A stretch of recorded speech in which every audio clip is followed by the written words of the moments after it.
Oi, seus lindinhos da vida de titia, como estamos? Tudo bem?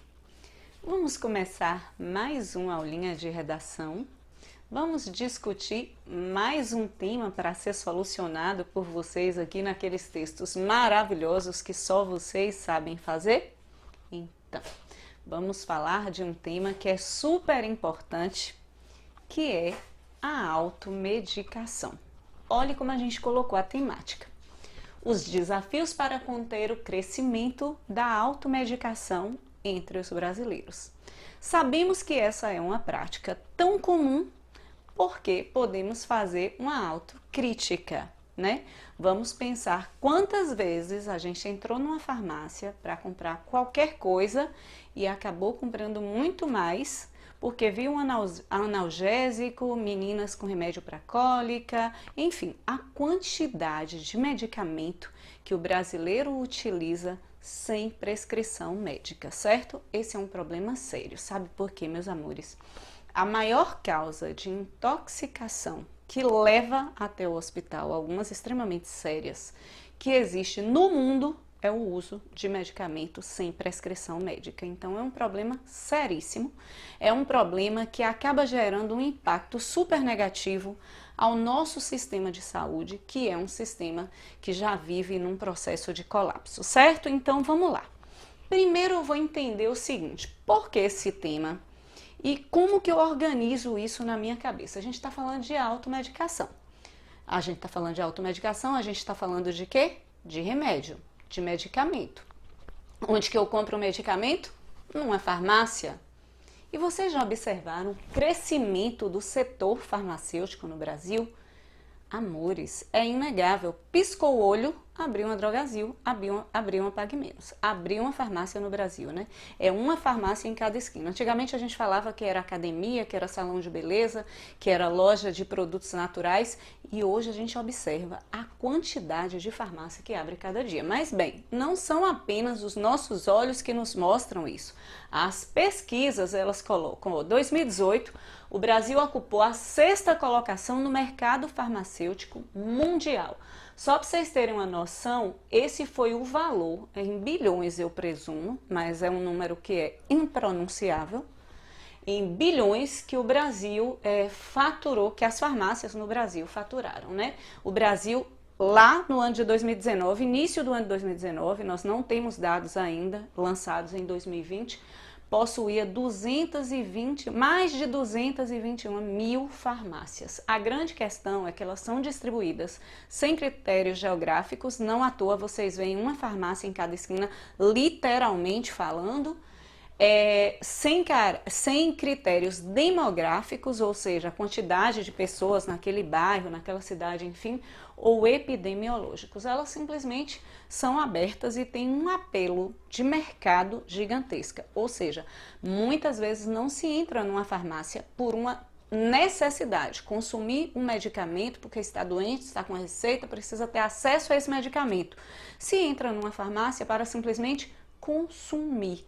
Consumir muitas vezes porque a gente foi, inclusive, vamos colocar assim, envolvido e seduzido pela publicidade, ok? Ai, que saudade da Drogasil, né, minha filha, de passear na Drogasil. Quantas pessoas vão passear em farmácia, certo? E deixa lá um bom dinheiro, é bom que fique bem claro.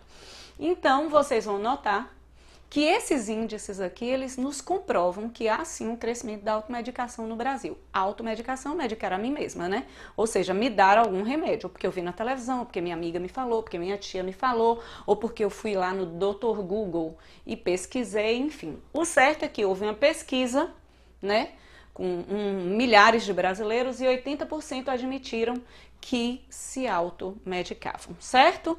Aí vamos lá. Pegou a redação, o que é que a gente tem que fazer? Entender palavra-chave.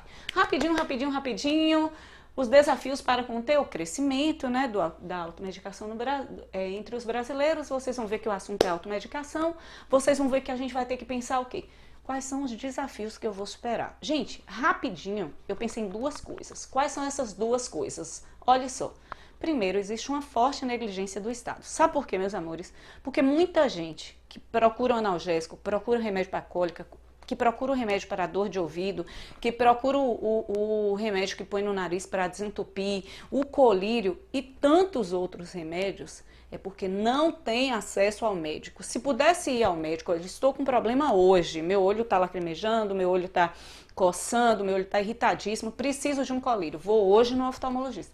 Às vezes você não tem tempo e na maioria das vezes esse oftalmologista não vai ter disponibilidade para você se você não estiver pagando pelo serviço. E em muitos lugares nem pagando pelo serviço porque você não tem todas as especialidades médicas em todos os lugares do Brasil. Então existe negligência estatal.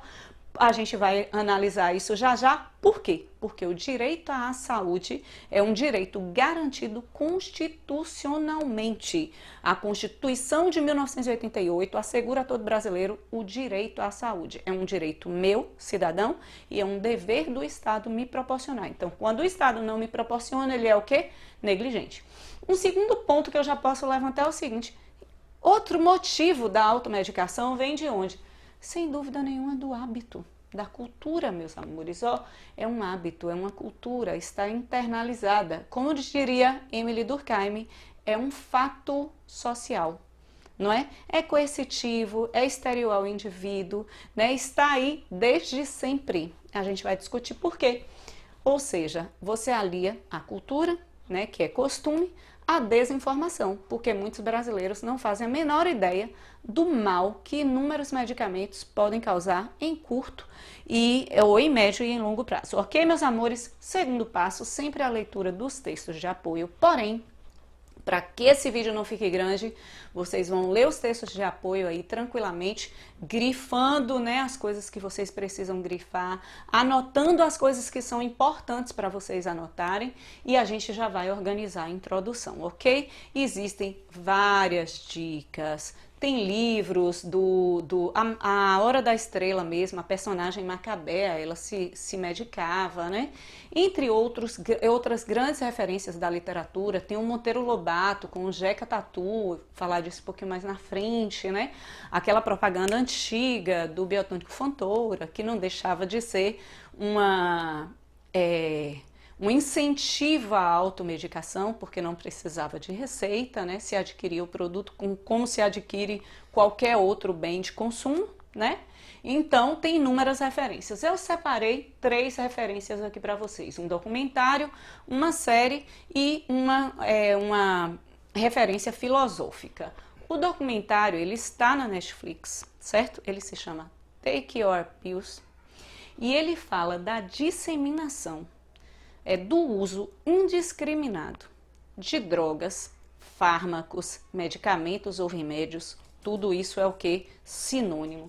Nos Estados Unidos, especialmente estimulantes, como Ritalina e outros similares, até mais fortes, que eles foram criados para serem utilizadas por pessoas com distúrbios cognitivos, déficit de atenção, entre outras inúmeras situações, e que são largamente utilizados hoje por pessoas comuns que não têm diagnóstico, né, de nenhum desses problemas, com o intuito de aumentar o rendimento em suas atividades. Então, o documentário norte-americano, ele reflete, né, a situação brasileira também. Nesse sentido, a globalização acabou trazendo essa igualdade, né, entre o comportamento dos brasileiros e dos norte-americanos. No Brasil, o índice, né, de pessoas, o número de pessoas que consomem medicamentos sem prescrição médica também é muito grande. O que a gente vai fazer depois é mostrar o quê? O roteiro, as razões pelas quais o brasileiro se automedica. Então, podemos associar isso, esse tipo de comportamento, à negligência estatal e à cultura, né, do brasileiro. Lá na frente a gente vai fazer o quê? Comprovar o que a gente está falando. Segunda dica é um seriado, uma série que foi super popular no Brasil, né, já acabou, que é House, né, a série House. O personagem principal é um médico inteligentíssimo, super competente e viciado em medicamentos. Quem já assistiu deve se lembrar que o House era viciado em analgésico. Ele sentia muitas dores, né, na perna principalmente, e ele era viciado em analgésico. Existem inúmeras cenas em que ele coloca um monte de comprimido na mão e joga na boca. O personagem, ele é um reflexo do brasileiro. A diferença é que o House, ele tinha o quê? Informação sobre os problemas, né, que aqueles medicamentos poderiam causar a ele. E o brasileiro, muitas vezes, ele é extremamente desinformado. Ele acredita que aquilo ali, por ser de fácil aquisição, não vai gerar nele nenhum tipo de problemática, nenhum tipo de efeito colateral. E, finalmente, vocês podem utilizar também na introdução do texto a alegoria da caverna de Platão, que eu acho que é uma referência filosófica tão interessante que às vezes a gente explora tão pouco nas nossas redações. Mas a alegoria da caverna é justamente para fazer a gente pensar sobre a nossa condição de ignorância. E é uma condição de ignorância que nos é imposta porque nós não temos informação. Então a gente faz uso de quê? Do senso comum. Quando nós deveríamos ter o quê? Um senso crítico. A gente sequer pesa que o surgimento de tanta farmácia no país reflete uma população completamente adoecida, né? Nós não podemos transformar medicamento numa prática de consumo constante, não é verdade? Então, 3 referências interessantes, lembrando que nós já tínhamos trabalhado os 2 pontos da tese roteiro, certo? Que seria a negligência estatal e o hábito, né? A cultura aí do brasileiro. Ok, saí da organização da introdução, eu vou para onde? Eu vou para os argumentos, lembrando de organizar bem o elemento de coesão para eu começar meu parágrafo bem bonitinho, certo? Então, primeiro ponto que eu vou trabalhar é o quê? A dificuldade do Estado em cumprir aquilo que a Constituição determina. Criançada, eu não deveria nem discutir se está na Constituição, é lei, é norma, é regra. Todavia, o brasileiro já se acomodou à situação de quê? Cidadão de papel. De quem é essa referência? Do Gilberto de Mestém. Porque os nossos direitos, eles estão muito bem delineados nas normas, nas regras, nos códigos, mas existe uma distância imensa entre o que prega a teoria e entre o que a gente observa na prática. Qual a relação disso com a automedicação? Observe. Se a Constituição fosse cumprida, essa Constituição que diz ser o direito à saúde essencial, ser ele uma obrigação governamental, certamente todos nós teríamos um fácil acesso a um médico, a um hospital, a um posto de saúde. O que a gente observa, entretanto, é que a ausência desse direito, ou pelo menos esse direito não sendo oferecido da forma adequada, ele vai gerar o quê? Imensas filas para marcar um exame com um médico especialista em determinada área. Ele vai mostrar que o brasileiro, com urgência em algum atendimento, um corte que infeccionou, uma dor muito forte na cabeça, enfim, até ele conseguir ter o acesso ao médico, o problema já chegou num nível imenso. E, gente, sentir dor é terrível. Então, o que ele vai procurar? Resolver o problema dele com a automedicação. É o remédio que vai ser passado, tem inclusive isso no texto de apoio, né? Quem mais prescreve remédio no Brasil é o vizinho, é o irmão, é o tio, é o pai, é a mãe, né? É um colega de trabalho que muitas vezes não apenas prescreve, como tira o remedinho da bolsa. Olha o tanto de aluno que eu tenho que tem uma mochila que parece uma caixa de primeiros socorros, que eu nunca vi um negócio desse, né? Olha a mochilinha de vocês aí que deve ter alguma coisa com certeza. E aí a gente vai mostrar o quê? Além disso, olha o tamanho do Brasil, meus amores. Então, hospitais, postos de saúde, não tem isso em todo lugar. Existem pessoas que elas precisam sair, alugar um carro, enfim, cadê dinheiro para fazer isso? O Estado não oferece o acesso nem ao local onde essa pessoa pode pensar em ter algum atendimento. Então, vai se recorrer à prescrição né, de alguém ali próximo à autoprescrição mesmo. Então, o primeiro problema que a gente vai mostrar é realmente essa falha do Estado em garantir ao cidadão o atendimento, né, em garantir o acesso ao médico, em garantir o acesso ao hospital, em garantir o acesso ao posto de saúde. Isso faz com que a gente tranquilamente pense, até eu conseguir marcar uma consulta, eu vou tomar esse medicamento aqui. Ok. Prova disso, repertório, eu posso usar. Eu dei um print numa tela de uma matéria super recente da TV, eu acho que é Record aqui, que fala que o colapso de saúde no Brasil antecede a pandemia. Então, as críticas ao sistema de saúde brasileiro, elas não começaram a surgir agora. Pelo contrário, são críticas que acompanham o SUS desde quando ele surgiu. Porém, isso não significa que a gente prefira acabar com o SUS. Não! A gente tem direito a um sistema de saúde público de qualidade. Não é acabar o SUS, é qualificar, é melhorar, né? Ele é incrível. A gente precisa melhorar, a gente tem direito, a Constituição está lá dizendo. Caso contrário, os casos de automedicação, eles só vão crescer. E aí eu usei 2 repertórios teóricos que a gente já trabalhou.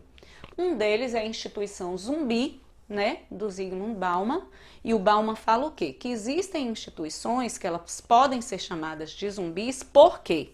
Embora vivas, porque existem ainda, elas estão mortas porque elas não cumprem a função que elas deveriam cumprir. Então ele diz que muitas vezes o Estado perdeu sua função social. Nessa situação de oferecer a saúde gratuita e de qualidade à população, o Estado falha, então ele pode ser chamado de instituição zumbi. E a gente pode usar também o repertório de Aristóteles, que fala sobre a finalidade da política, e ele diz que a política tem como finalidade a felicidade humana. É uma distância imensa que a gente vê aqui no Brasil, correto? Então vamos lá para o nosso segundo argumento. Aí vocês podem usar conjunções, desde a aula passada que eu estou falando isso, as conjunções ou aditivas, né? O ademais, o outro sim, o além disso, enfim, entre outras expressões que vocês sabem que dão essa ideia de soma, certo? Porque são 2 pontos que não existe um mais importante que o outro, tá? Eu não vou dizer que a negligência estatal ela é mais importante nesse contexto do que a influência cultural. Eles se somam. Né? O Estado é negligente, por um lado, por outro lado, existe uma influência cultural muito grande. Por quê? Porque o acesso a médicos, o acesso da população brasileira a médicos veio muito tardiamente. Só para vocês terem uma ideia, criançada, o SUS foi criado na Constituição, pela Constituição de 1988. Então, o SUS fez 30 anos há pouquíssimo tempo. E antes disso, como era a saúde pública no Brasil? Para vocês terem uma ideia, a primeira faculdade de medicina no Brasil aconteceu depois da chegada de Dom João VI, em 1808, não é que foi em 1808, em 1808 ele colocou o pezinho aqui, a família real chegou ao Brasil. A primeira faculdade de medicina foi criada depois disso. Então, os primeiros médicos brasileiros, eles são do século XIX. E ainda assim, obviamente, que não era acessível a todo mundo. Vocês já estudaram o início do século XX, revolta da vacina. Então, era uma população extremamente carente da saúde. Ok, então, quando adoecia, o que acontecia? Procurava curandeiro, procurava rezadeira, procurava, por exemplo, para ter um filho era parteira e os boticários. Quem eram os boticários? Né? Eram uma espécie de farmacêuticos, né? Eram pessoas que mais ou menos conheciam a formulação ali daqueles medicamentos e receitavam. Pronto, está inserido em quê? Na nossa cultura. Na nossa cultura, é um hábito, né? A gente alimentou isso. Então, como não houve uma mudança, o que aconteceu? Foram surgindo as farmácias sem o acesso a médico, mas com o acesso ao medicamento. Então, aquele chá que a rezadeira, que a benzedeira, que a curandeira receitava, se transformou numa pílula que eu vou comprar na farmácia. E quem receita agora é meu vizinho, quem receita agora é o dono da farmácia. Ou seja, eu mudei a forma de oferecer o produto, mas eu não mudei a ideia de que aquilo não tem um efeito que seja um efeito grave. Então, o que acontece? Eu não fiz a população brasileira refletir, continuo sem fazer, sobre os hábitos nocivos, né, sobre os efeitos nocivos desse hábito, né? Analgésico, por exemplo, é o remédio mais consumido pelo brasileiro. E obviamente que existe vício, né? Que existem efeitos colaterais, enfim. E aí o que eu tenho? A desinformação, veja que esse A está com crase, sobre os riscos do consumo de medicamentos sem prescrição, vai se somar o quê? A facilidade de adquirir. Por quê? Porque a Anvisa, que seria a agência regulamentadora, né, da gente adquirir esses produtos com receita, de a farmácia só vender com receita, enfim, o que ela faz? Ela não fiscaliza, as regras são regras muito frouxas, então é muito fácil o brasileiro adquirir até mesmo antibiótico sem receita médica, embora antibiótico, pela lei, eu só devesse adquirir com uma receita médica. Mas anti-inflamatórios, relaxante muscular, analgésicos, tudo isso se compra no Brasil sem receita.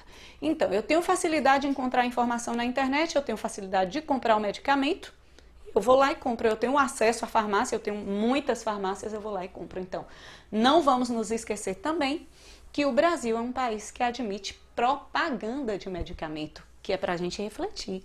Medicamento, pelo amor de Deus, não é um produto, né, de consumo como um iogurte, né, como um refrigerante. Não, medicamento é algo que pode gerar consequências que são drásticas. Então, aquela frase, não consuma medicamento sem autorização do seu médico, ela de nada vale na propaganda do remédio, certo? Então, meus amores, e quais dicas de repertório a gente tem para alicerçar esse argumento? Olha só, eu apresentei aqui para vocês uma notícia muito nova, que está lá no site Globo, mas vocês viram isso em vários jornais, que mostra que a Anvisa decidiu restringir as vendas de um medicamento cuja substância é hidroxicloroquina, que é um medicamento específico para pessoas que têm lúpus, né, que contraíram malária ou que têm artrite, e que começou a ser comprado loucamente pelos brasileiros, simplesmente ao ouvirem dizer, sem nenhum alicerce científico comprovado, de que essa substância poderia ser a solução para a Covid-19. Então, uma informação solta, sem ser referendada pela ciência, e aí só depois de faltar essa medicação nas farmácias é que a Anvisa resolveu agir. E aí falamos do hábito, falamos da cultura, então obviamente a gente vai falar de quem? Do Pierre Bourdieu. Né? A gente já usou ele em outras redações, ele cabe perfeitamente nessa, porque nós estamos falando de experiências que adquirimos no nosso convívio social, né? Então, dá para chamar de hábitos, é cultura. Por outro lado, vocês também podem usar a tábula rasa de John Locke. Por quê? Se nós consideramos que o uso se a automedicação ela está inserida na nossa cultura, falamos da questão histórica, etc., ela também está inserida na nossa cultura, porque isso vai sendo escrito na gente. Muitas vezes você percebe que a criança, o melhoral infantil e outras tantas medicações que ela toma, ela não vai ao médico para tomar, então ela vai internalizando isso, ou obviamente, como eu disse no início do texto, o fato social de Emily Durkheim, todas essas referências cabem, certo? E aí, para fechar essa parte de desenvolvimento, eu trouxe para vocês aqui propaganda. A gente falou, olha, no Brasil existe propaganda de remédio, publicidade de remédio. Então, o medicamento é como se fosse qualquer outro produto que pode ser exposto e vendido numa prateleira. Isso não é novidade. Desde Monteiro Lobato, com o personagem Jeca Tatu, para vender o biotônico Fontoura, até Essa eu achei interessantíssima, porque é uma propaganda da década de 50, porque ela fala de algo que é, ou da década de 50 não, desculpa, da década de 30. Ela fala de algo que, ao meu ver, é extremamente grave. Olha só, os rins não filtram mais. Gente, se os rins não filtram mais, a pessoa está com a sua saúde completamente comprometida, ela precisa ser submetida a uma hemodiálise. Ah, Jace, mas era na década de 30. Sim, você não teve esse milagre no corpo humano, não. O problema é tão grave quanto, mas olha, a moléstia do diabo. Rins atacados, moléstia terrível. Pastilhas Rinse, universalmente conhecida para os rins e bexiga em todas as farmácias. Olha a função apelativa da linguagem nessa propaganda, que vocês podem considerar super tosca por causa da linguagem, né, da diagramação, enfim, né, não havia os recursos que nós temos hoje, mas olha como a propaganda do medicamento é normalizada na nossa cultura. Vocês estão entendendo? Porque é um hábito a automedicação. E aqui do outro lado, a Thaís Araújo estreou essa semana numa propaganda do Doril, né? E aquele slogan do Doril, então, tomou Doril, a dor sumiu, né? Quantas personalidades, quanta gente famosa já não foi para a televisão vender remédio. Então, só para vocês terem certeza do que a gente está falando. E aí, meus amores, para concluir, para fechar nosso texto, vamos fazer o quê? Nossa conclusão. Chamando a atenção de vocês para a frase síntese no comecinho. Não cair direto na proposta concreta, não é? Dar aquela rebuscada antes, retomando a tese. A frase síntese infere-se, portanto, olhe, portanto, né? Olha o nosso repertório coesivo aparecendo aí, a necessidade de ações para combater os desafios que promove a automedicação no Brasil. Então, eu falei o quê? Sobre a questão do Estado e eu falei sobre a cultura. E aí a gente tem uma série de coisas aqui, ó. O Ministério da Saúde, atrelada às secretarias regionais, a Anvisa. Por quê? Por exemplo, lembrando sempre, o agente, Ministério da Saúde, por exemplo, o que ele vai fazer? Promover um maior repasse de investimentos para a saúde pública. Porque a gente está falando de quê? Que ele é negligente, ele não faz aquilo que está previsto na Constituição. Mas, ao mesmo tempo, a população ela não tem informação, né? Como a gente falou, a população ela é muito desinformada, por isso ela vai perpetuando esse hábito, propagar informações sobre os perigos da automedicação. Dentro dessa ação eu posso detalhar, principalmente nas escolas e na mídia. Eu estou detalhando. A Anvisa ela pode fiscalizar e impor normas mais rígidas de acesso a medicamentos. Aí eu vou colocar como cada uma dessas ações podem ocorrer. Por exemplo, o Ministério da Saúde, por meio de emendas constitucionais, as quais permitam destinação de capital para os diversos estados do Brasil, principalmente para áreas atestadas com maior precariedade nos espaços como hospitais. Olha o detalhamento surgindo à medida que eu vou me envolvendo com seriedade com ele. Propagar informação por meio de informes publicitários nos meios de comunicação de massa. Qual o efeito disso? Assegurar o direito à saúde, oferecer um adequado tratamento diante de qualquer enfermidade, conscientizar os brasileiros sobre os riscos da automedicação, evitar fácil aquisição de fármacos. Então, organize. É preciso que haja uma coerência entre agente, ação, meio e efeito, certo? Lembrando de retomar ali na última frase a referência que você usou no início do texto, certo, meus amores? Um excelente trabalho para vocês e até a próxima. Tchauzinho, saudade enorme. Tchau, tchau.